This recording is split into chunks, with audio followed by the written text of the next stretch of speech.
तो hello guys.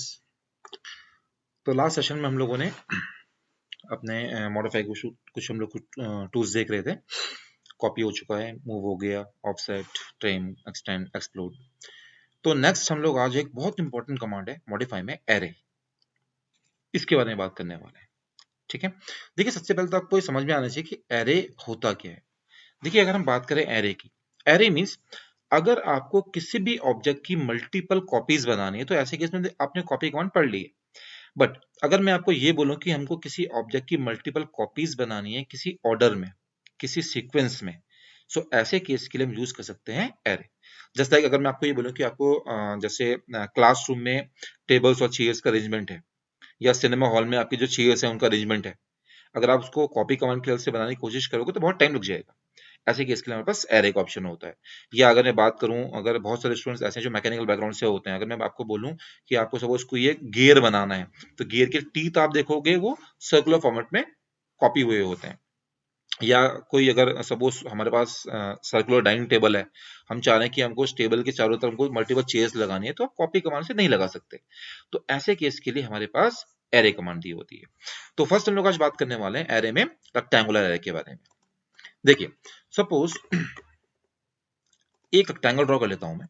इस object का साइज सपोज 20 बाय 10 का साइज है। और अब हम सपोज ये चाह रहे हैं कि हमको इस ऑब्जेक्ट की मल्टीपल कॉपीज बनानी है किसी ऑर्डर में। तो देखिए, एरे हमको मॉडिफाई में यहाँ भी नजर आ रहा है, और ऊपर अगर हम देखें तो एरे में यहाँ पर ये तीनों ऑप्शन आ गए। तो फर्स्ट मैं बात कर रहा हूँ रेक्टेंगुलर एरे के बारे में। देखिए, रेक्टेंगुलर एरे हम लोग कब यूज करते हैं? जब आपको किसी भी ऑब्जेक्ट की मल्टीपल कॉपीज बनानी हो certain number of rose and columns की फॉर्म में। क्या बोला मैंने? अगर आपको किसी भी ऑब्जेक्ट की मल्टीपल कॉपीज बनानी हो certain number of rose and columns की फॉर्म में, तो ऐसे केस में आप रेक्टेंगुलर एरे को यूज कर सकते हैं। देखिए, बड़ा सिंपल है इसको यूज करना। ऑब्जेक्ट का साइज 20 बाय 10 का है, तो हमने कमांड ली रेक्टेंगुलर एरे। सॉफ्टवेयर सेम आपको नीचे बोल रहा है सेलेक्ट ऑब्जेक्ट। देखिए, वही बॉक्स आ गया सेलेक्ट करने के लिए।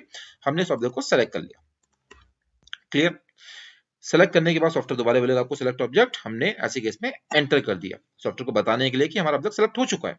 ना देखिए, अगर हम स्क्रीन में देखोगे आप, तो आपको कुछ ये रोज और कॉलम्स नजर आ रहे होंगे। अभी मैंने कोई भी वैल्यू टाइप नहीं करी है।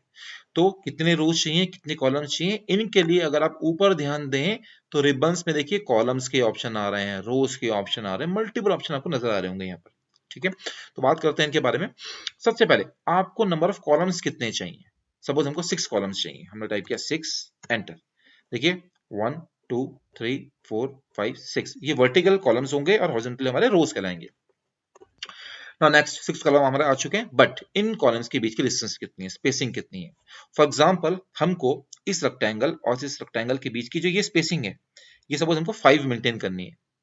5, तो दोनों ऑब्जेक्ट्स के दोनों कॉलम्स के बीच की डिस्टेंस कितनी हो जाएगी? 5 नहीं होगी। जैसे कॉपी कमांड में अगर आपको सपोज इस ऑब्जेक्ट को यहाँ कॉपी करना हो, तो हम क्या करते थे? इसका एक पॉइंट पकड़ते थे और उसके सेम पॉइंट तक डिस्टेंस निकालते रहे, यानी कि सेंटर टू सेंटर डिस्टेंस निकालनी होती है। तो ये ऑब्जेक्ट हमारा कितना है? 20 का है। हमको गैप कितना चाहिए? 5 का गैप चाहिए। इस वाले पॉइंट से 20 और सेम इस वाले पॉइंट तक पहुंचने के लिए 5 और हम लोग और ऐड कर लेंगे, मींस 25। एंटर। तो ये 5 का गैप ऑटोमेटिकली मेंटेन हो चुका होगा।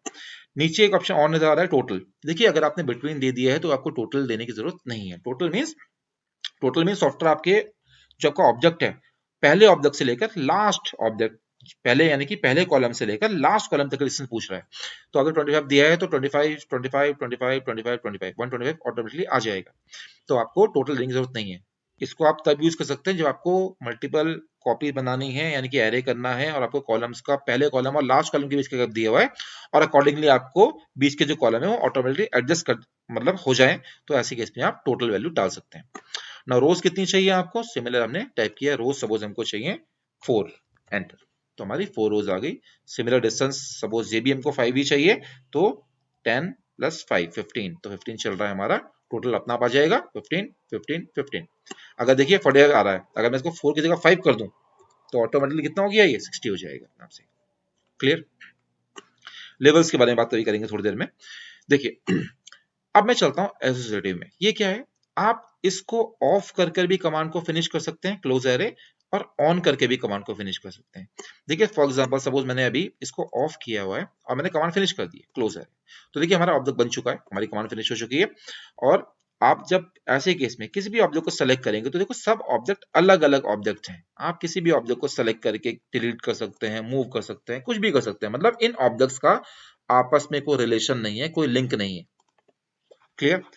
एक बार मैं वापस से सब कुछ अंडू कर लेता हूं, इनिशियल स्टेज में आ जाते हैं अपनी। अब अगर मैंने इसी ऑब्जेक्ट को एरे करते समय, आप कॉलम रोज जो भी चीज आप डाल देंगे अकॉर्डिंगली, अगर अभी हम लोग इसको ऑन करके, बटन हमारा ऑन है और हम कमांड फिनिश कर रहे हैं, क्लोज एरे कर देता हूं। अगर आप इस बार आप देखें तो देखिए अगर मैं कर्सर लेके इस ऑब्जेक्ट के पास जाऊं, पूरा का पूरा एरे एक साथ पिक हो रहा है और ऊपर देखिए सेम वापस से टूल आ गए हमारे पास। मींस आप अपने एरे को मॉडिफाई कर सकते हैं। एसोसिएटिव बटन अगर आपका ऑन रहेगा तो आप एरे जब सेलेक्ट करेंगे तो एक सिंगल ऑब्जेक्ट सेलेक्ट नहीं होगा, पूरा का पूरा एरे एक सिंगल ऑब्जेक्ट की तरह बिहेव करता है और आप इस ऑब्जेक्ट में, इस एरे में मॉडिफिकेशन कर सकते हैं। तो कभी अगर आपको ऐसा लगता है कि आपने जो एरे, जिस ऑब्जेक्ट को एरे करना है फ्यूचर में हो सकता है आपको उसको मॉडिफाई करना पड़ जाए, तो आप हमेशा एसोसिएटिव बटन को ऑन रखकर ही कमांड फिनिश करेंगे। देखिए जैसे मैंने भी कॉलम नहीं डाले थे, कितने चाहिए, हमने वापस से कॉलम डाल दिया, हमें कितने चाहिए, हमें सपोज 6 कॉलम चाहिए, सिमिलर सेम स्पेसिंग कितनी चाहिए, हमने बोला 25 चाहिए, सेम रोज कितनी चाहिए, हमें 4 रोज चाहिए थी, स्पेसिंग हमें कितनी चाहिए थी, तो डाल सकते हैं। दूसरा, और हमारे पास देखिए यहाँ पर क्या हुआ, जब हमने सेलेक्ट किया ये ग्रिप्स भी आ रही हैं कुछ, इन ग्रिप्स का भी रोल है। देखिए सबसे पहले जो आपको राइट लोअर कॉर्नर पे ग्रिप दिख रही है, अगर मैं इसके ऊपर क्लिक कर दूं, जो ये आपको ब्लू कलर की जो ग्रिप आ रही है, जिससे मैंने क्लिक कर दिया, मैंने कमांड चल रही है, और अगर मैं माउस को ड्रैग करूं आगे की तरफ, देखिए क्या हो रहा है, नंबर ऑफ कॉलम्स इंक्रीज और डिक्रीज कर सकते हो आप डायरेक्टली। सिमिलर जो आपकी लेफ्ट अपर कॉर्नर पे जो ग्रिप आ रही है, इससे आप नंबर ऑफ रोज को आप इंक्रीज और डिक्रीज कर सकते हो पकड़कर, स्पेसिंग वगैरह सब कुछ वही रहेंगी। जो आपके राइट अपर कॉर्नर पर जो ये ग्रिप आ रही है बीच वाली, अगर मैं इसको पकड़कर डायगनली जाऊं, और तो ऑफ कर लेते हैं, डायगनली चलते हैं, तो इससे हम लोग रो और कॉलम दोनों को एक साथ इंक्रीज और डिक्रीज कर सकते हैं। उसके बाद नीचे बगल में यहाँ पर ये भी 2 ग्रिप आ रही होंगी। इन ग्रिप से, ये वाली ग्रिप है, ये 2 कॉलम्स के बीच की जो स्पेसिंग जो आपने बिटवीन डाली थी ये है, यहां से आप इसको पकड़कर भी आप चेंज कर सकते हैं।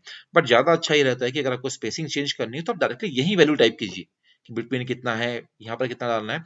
अदरवाइज यहाँ से आपको पकड़कर आगे कितने वैल्यू चलना है वो आपको डालना पड़ेगा, और ऑर्थो ऑर्थो ऑन करके डालना पड़ेगा, जैसे भी आपको करना है। तो जनरली हम लोग वैल्यूज जो, अगर आपको स्पेसिंग चेंज करनी है तो यही चेंज करते हैं। और एक जो ये ग्रिप आ रही है ये कहलाता है बेस पॉइंट। अगर आप ऊपर देख रहे होंगे तो बेस पॉइंट का ऑप्शन भी आपको नजर आ रहा होगा। तो बाय डिफॉल्ट क्या होता है, जो आपने ऑब्जेक्ट सेलेक्ट करके एरे कर रहे हो उसके सेंटर पर सॉफ्टवेयर ऑटोमेटिकली बेस पॉइंट ले लेता है। इस बेस पॉइंट का काम क्या होता है, आप डायरेक्टली इस बेस पॉइंट को पकड़कर, वापस से मैं इसको ग्रिप को क्लिक करता हूं, आप इस पे क्लिक कर इस पूरे एरे को कंप्लीटली बिना मूव कमांड लिए मूव कर सकते हो इजीली। और कभी अगर सपोज आपको लगा फ्यूचर में कि आपको इस बेस पॉइंट को चेंज करना है, बेस पॉइंट में यहाँ नहीं यहाँ चाहिए, देखिए एग्जांपल देते हैं। सपोज सोचिए कंडीशन ये है कि हमको ऐसा बोला था ड्राइंग में कि हमको इस एरे को ऐसा रखना है कि इसका जो कॉर्नर, ये वाला जो कॉर्नर वाला पॉइंट है वो एक्जैक्टली यहाँ आना चाहिए, इस वाले पॉइंट पर आना चाहिए। तो अगर अभी हम इसको इस बेस पॉइंट से उठाएं तो हमको पता नहीं कि हम इसको कहाँ रख पाएंगे, ऐसे रेंडमली कहाँ रखेंगे, इसको नहीं आने वाला एग्जैक्टली, कहीं कोई एरर्स होंगी। तो ऐसे केस में आप चाहो तो बेस पॉइंट चेंज कर सकते हैं। इसको सिंगल सेलेक्ट कीजिए, सेलेक्ट कीजिए, बेस पॉइंट अभी सेंटर पे है, ऊपर ऑप्शन आ रहा है बेस पॉइंट का, आप बेस पॉइंट पे क्लिक कीजिएगा और नया बेस पॉइंट आपको कौन सा चाहिए, ये वाला चाहिए, हमने क्लिक कर दिया इस वाले पॉइंट पर। नाउ अब मैं इसको पकड़कर कहीं पर भी मूव कर सकता हूं, देखिए एग्जैक्टली प्लेस हुआ है। क्लियर?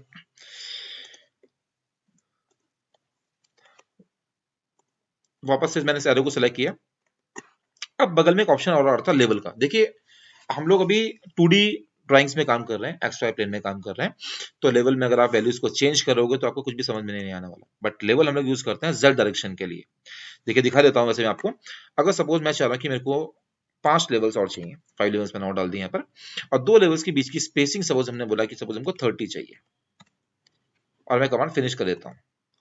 देखिए क्या हुआ होगा अगर मैं आपको उसको 3D में दिखाऊं, यानी कि जेड डायरेक्शन में जाके दिखाऊं, घुमा के दिखाऊं, देखिए ये वो 5 लेवल्स आ गए हमारे पास, 1 2 3 4, यानी कि जेड डायरेक्शन में 5 लेवल से बना दिए, और 2 के बीच की डिस्टेंस जो हमने 30 डाली थी। तो मैंने इसको शिफ्ट प्रेस करके, शिफ्ट और माउस का जो मिडिल स्क्रॉल है उसको प्रेस करके मैं रोटेट करके आपको दिखा रहा हूँ अभी ये। कभी अगर आपने गलती से कर दिया और वापस से आपको सेम पोजीशन पर आनी है तो घबराइएगा नहीं। व्यू में अगर आप जाएंगे, यहाँ पर आपको 3D व्यू के अंदर टॉप पे आप जैसे ही क्लिक करेंगे वापस से इनिशियल पोजीशन पे आ जाएगा। तो अगर आप एक्सवाई प्लेन या 2D में काम करोगे तो आपको लेवल्स देने की जरूरत नहीं है। क्लियर? अब देखिए क्या होता है जब हम लोग कभी इनिशियली एरे कर रहे होते हैं। अगर मैं इसको भी एरे करूं तो देखिए इतने ही ऑप्शन हमारे पास आ रहे थे अभी तक। असर्टिव लेवल्स हो गया, बेस पॉइंट हमने भी चेंज करके दिखाया था, क्लोज एरे। लेकिन जब हमारा एरे बन जाता है, कंप्लीट हो जाता है, हमने कमांड फिनिश कर दी है और हमारा असर्टिव बटन हमारा ऑन था। अब अगर मैं इस केस में इसको एडिट करने जाऊं तो हमारे पास 3 ऑप्शन और आएंगे, edit source, replace item and reset array.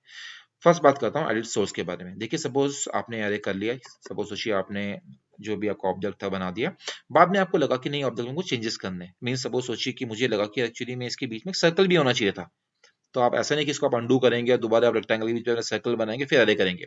आप अपने सोर्स ऑब्जेक्ट को चेंज कर सकते हैं, मॉडिफाई कर सकते हैं। कैसे?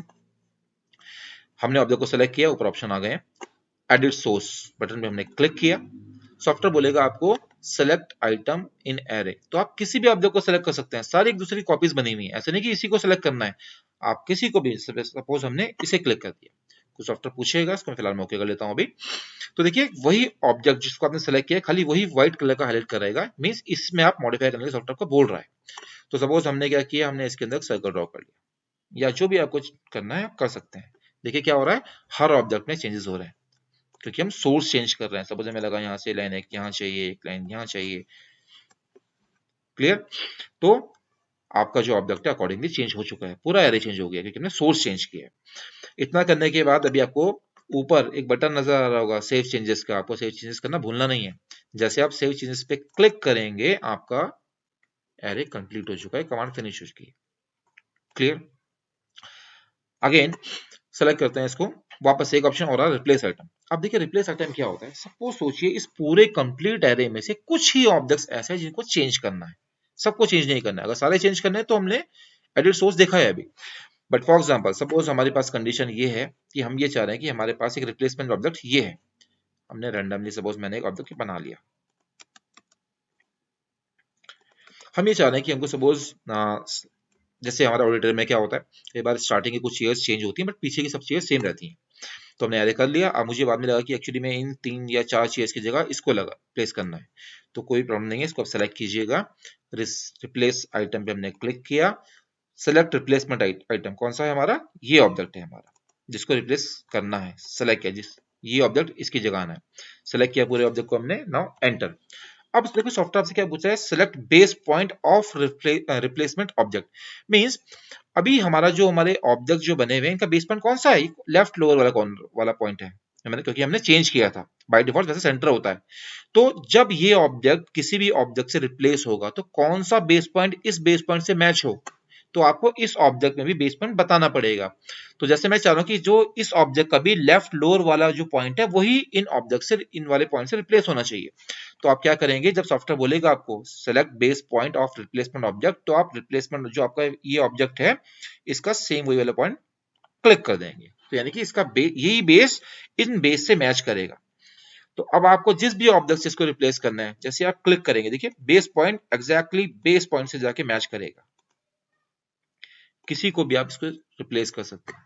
रिप्लेस करने के बाद आपको एंटर करना है, एंटर करने के बाद आप चाहो तो एस्केप कर सकते हैं, वापस ऊपर कमांड आ जाएगी, नाउ क्लोज एरे। क्लियर? अभी भी ये कंप्लीट एक सिंगल एरे है। लास्ट आता है इसमें रिसेट एरे, आपको लगा कि नहीं पहले ही वाले ऑब्जेक्ट ठीक था, हमको रिप्लेस नहीं करना है, अगेन जैसे आप रिसेट एरे करेंगे आपका ऑब्जेक्ट वापस से सेम वही हो जाएगा जो आपका पहले बना था। ठीक है गाइस, तो ये बात थी हमारी किसकी, रेक्टेंगुलर एरे की। नाउ नेक्स्ट बात करते हैं path array. Path array means किसी पाथ के अलोंग अगर आपको मल्टीपल ऑब्जेक्ट्स को कॉपी करना है किसी ऑर्डर पे, जस्ट लाइक सपोज हमने ये आग बनाई, हमने सपोज एक ऑब्जेक्ट यहाँ पर ये बना लिया, हम ये चाह रहे हैं कि हमको इसके ऊपर मल्टीपल ऑब्जेक्ट्स कॉपी करवाने, तो आप क्या कर सकते हैं, डायरेक्टली पाथ एरे ले सकते हैं। पाथ एरे लिए हम लोगों ने, सेलेक्ट ऑब्जेक्ट, ऑब्जेक्ट को सेलेक्ट कर लिया, नाउ दोबारा सॉफ्टवेयर बोलेगा हमने एंटर कर दिया है, अब सॉफ्टवेयर बोलेगा आपको सेलेक्ट पाथ कर, तो पाथ कर कौन सा है हमारा, ये वाली आग। जैसे सेलेक्ट करेंगे देखिए रॉन्ग जा रहा है इसके। अब अगर आप ऊपर ध्यान दें, सेम ऑप्शन नजर आ रहे होंगे आपको, आइटम्स में देखिए 9 ऑब्जेक्ट चल रहे हैं। अगर आप यहाँ पे जाके देखेंगे तो देखिए चेंज नहीं हो रहा होगा। ये सॉफ्टवेयर आपसे क्या पूछ रहा है, बिटवीन मींस इन दो ऑब्जेक्ट्स के बीच की डिस्टेंस पूछ रहा है। लेकिन अगर आपको डिस्टेंस गिवन नहीं है, आपको सपोज ड्राइंग में ऐसे बोला है कि पूरे पाथ के अलोंग हमको सपोज 8 ऑब्जेक्ट चाहिए थे इक्वल इक्वल स्पेसिंग पर, तो आपके पास ऊपर अगर आप ध्यान दे देखिए यहाँ पर आपको एक ऑप्शन नजर आ रहा होगा मेजर का, इसको आप क्लिक करेंगे और हम क्या कर लेते हैं, अभी मेजर मेजर मींस डिस्टेंस पूछ रहा है सॉफ्टवेयर से, हम क्या कर लेते हैं इसको डिवाइड कर लेते हैं। और अब सॉफ्टवेयर आपसे डिस्टेंस नहीं पूछेगा, अब आपसे आइटम्स पूछेगा, कितने ऑब्जेक्ट चाहिए, बस 8 चाहिए, तो 8 लेगा अकॉर्डिंगली। क्लियर। सेम रोज कितनी चाहिए, हमने बोला हमको 3 रोज चाहिए। देखिए क्या हुआ, सिमिलर 1 2 एंड 3 रोज आ गए। बिटवीन में सेम, इस पॉइंट से इस वाले पॉइंट तक की डिस्टेंस कितनी है वो आप बिटवीन में डाल सकते हैं। लेवल सेम, वो 3D का ऑप्शन है। ठीक हो गई बात। बेस पॉइंट सेम वही चेंज कर सकते हैं। टेंजेंट डायरेक्शन के बारे में बाद में बात करेंगे, अभी नहीं। जब हम लोग एडिशनल टूल्स के बारे में, जब हमारे पास जो बाद में हम लोग बात करने वाले हैं जिन टूल्स के बारे में, ये अभी हम बेसिक पढ़ रहे हैं, जब एडवांस में चलेंगे तब मैं इन सब के बारे में डिस्कशन करूंगा। Now close array. ठीक है, तो गाइस देखिए ये सब कुछ डिपेंड करेगा आपके कमेंट्स पर, कि आप लोग ये चाह रहे हैं कि आपको बिल्कुल एडवांस लेवल का पढ़ना है, जो टूल्स हर किसी को नहीं पता, आपको पता होने चाहिए, तो उनके बारे में हम डिस्कशन करेंगे। क्योंकि देखिए बहुत सारे व्यूअर्स ऐसे होंगे जिनको ऑटोकैड के बारे में भी कुछ पता ही नहीं है, जो सिर्फ इन वीडियोस को देखकर ही ऑटोकैड सीख रहे हैं। तो अगर मैं अभी इन सारे टूल्स के बारे में, जितने भी एडवांस टूल्स हैं उनके बारे में डिस्कशन करूंगा, तो थोड़ा सा कंफ्यूजन हो जाता है। ठीक है, तो उसका वो सेशन हम लोग बाद में अलग से रखेंगे। ठीक है। Now last is polar array. Polar अरे मीन्स जैसे कि हमने बात करी थी कि सपोज सोचिए हमको किसी सेंटर पॉइंट के अबाउट ऑब्जेक्ट्स को कॉपी करना है रोटेट करते हुए। सर्कुलर डाइनिंग टेबल है, उसके चारों तरफ चेयर्स लगानी है, कोई गियर है उसके टीथ बनाने हैं, तो उसके लिए हम यूज करेंगे अपना पोलर अरे। जस्ट लाइक सपोज सोचिए ये एक हमारा सर्कुलर डाइनिंग टेबल है और हमने क्या किया, सपोज हमारा एक चेयर सपोज यहाँ पर बनी हुई है, कैसी भी हो सकती है, मैं रैंडम जस्ट ड्रॉ कर रहा हूँ इसको। सपोज ऐसी कोई हमारे पास चेयर है,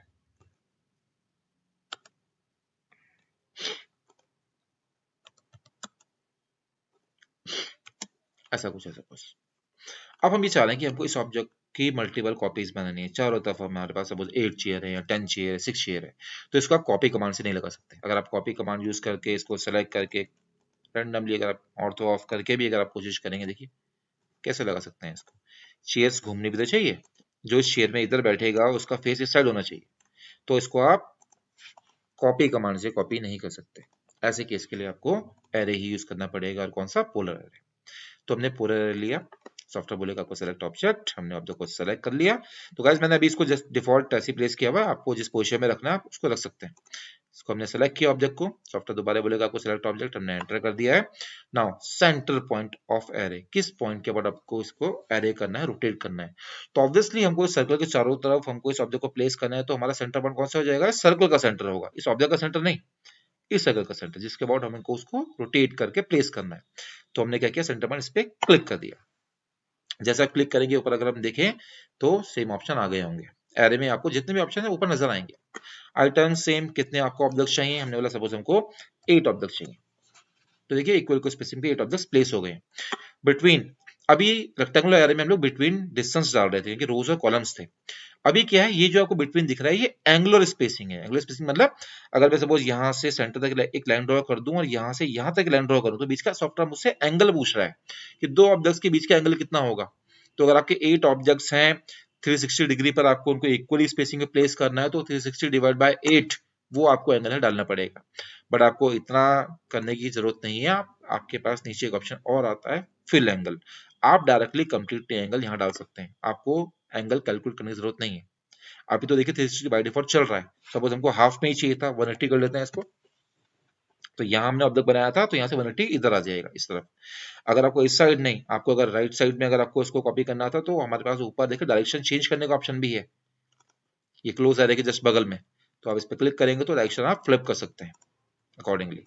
और अगर आप इसको 360 ही अगर आप इसे कॉपी कर रहे थे, तो डायरेक्शन चेंज करने की जरूरत नहीं है, चाहे वो कॉपी यहाँ से बनाए चाहे यहाँ से बनाए, कंप्लीटली यहाँ में। सिमिलर रोज, जैसे भी हम लोगों ने पाथ एरे में देखा था, हमें कितनी रोज चाहिए वो आप यहाँ डाल सकते हैं। दो रोज के बीच की डिस्टेंस कितनी चाहिए वो आप यहाँ डाल सकते हैं। लेवल सेम 3D का ऑप्शन है, अभी हमने देखा था Z डायरेक्शन में के लिए होता है ये, एलसीडी हमको पता ही है, हम लोग फ्यूचर में एडिट कर सकते हैं इसको। बेस पर हम बात कर चुके हैं, बेस पर चेंज करना चाहो तो हम चेंज कर सकते हैं। वापस से मैं फिलहाल इसको 1 ही कर लेता हूँ। अब यहाँ पर एक ऑप्शन और आ रहा है, रोटेट आइटम। अगर हम ध्यान दें, देखो चेयर हमारी रोटेट भी हो रही है, अभी कॉपी में रोटेट नहीं हो रही थी, फेस रोटेट हो रहा है अकॉर्डिंगली। क्यों? क्योंकि rotate item by default on रहता है। अगर हम इसको ऑफ कर दें तो देखिए चेयर्स रोटेट नहीं हो रही होंगी। ठीक है, और कमांड फिनिश करनी हो तो आप इसे क्लोज एरो कर सकते हैं। ठीक है गाइज, तो आई थिंक आप लोग एरे कर लेंगे। ठीक, तो आज इतना ही रखते हैं, बाकी नेक्स्ट सेशन में हम लोग कुछ और टूल्स के बारे में बात करेंगे, जैसे मिरर, रोटेट और भी बहुत सारे टूल्स हैं, डिस्कशन करेंगे। तो गाइज आप वीडियोस देखते रहिएगा, और वीडियोस को ज़्यादा से ज़्यादा अपने ग्रुप में, अपने कॉलेजेस में, बाकी अपने फ्रेंड्स में, अपने सर्कल में सर्कुलेट कीजिए, ताकि उन लोगों को भी मतलब कुछ वो देख सकें, जिनको ऑटोकैड आता है उनको भी वीडियोस देखनी चाहिए, क्योंकि मैं डिटेल्स में बात कर रहा हूँ सब चीज़ों के बारे में। ठीक है guys, okay, thank you so much. और जिन लोगों ने सब्सक्राइब नहीं भी किया है, नहीं किया है चैनल, वो प्लीज़ सब्सक्राइब कीजिएगा। Thank you so much.